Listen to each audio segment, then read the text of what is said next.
Pourquoi le fils de Coluche, Marius Collaochi n'a pas repris le flambeau des Restos du Cœur? À l'occasion de la diffusion de l'épisode inédit ce 17 mars 2023 sur France 2 de Capitaine Marlowe, ce dernier s'est confié sur cette machine léguée par son père.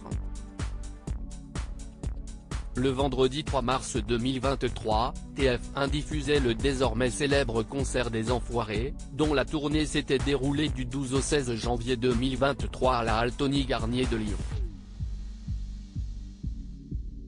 Tous les bénéfices de cet événement, qui regroupe un parterre de célébrités, sont reversés au Restos du Cœur, créé par Michel Collaochi, dit Coluche, en 1985.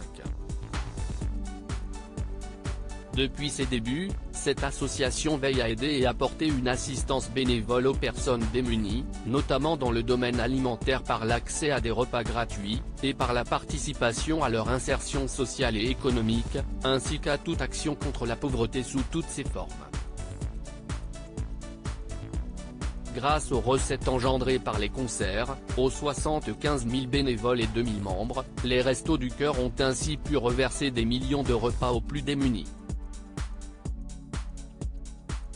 Avec cet engagement, l'humoriste des années 70 aura donc créé une véritable machine, difficile à assumer pour son fils et acteur, Marius Collaochi. En effet, à l'occasion de l'épisode inédit de Capitaine Marlowe diffusé ce vendredi 17 mars 2023 sur France 2 et dans lequel il joue Oscar Langevin, ce dernier s'est confié sur les Restos du Cœur, cet héritage lourd à porter. C'est une machine qui est assez lourde à porter, si est à nos confrères de Téléstar qu'il s'est laissé aller à quelques confidences honnêtes.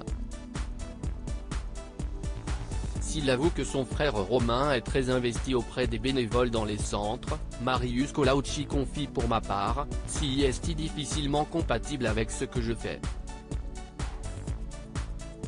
C'est une machine qui est assez lourde à porter, que papa n'avait d'ailleurs pas prévu de rééditer chaque année quand il l'a lancée. Et de poursuivre, c'était conçu pour être un coup, comme l'avait été l'hiver 54 de l'Abbé Pierre. Ce sont finalement les fans qui ont décidé de les pérenniser. L'homme de 46 ans a donc choisi son propre chemin, laissant de côté l'héritage faramineux de son père, décédé dans un accident de moto lorsqu'il n'avait que 10 ans.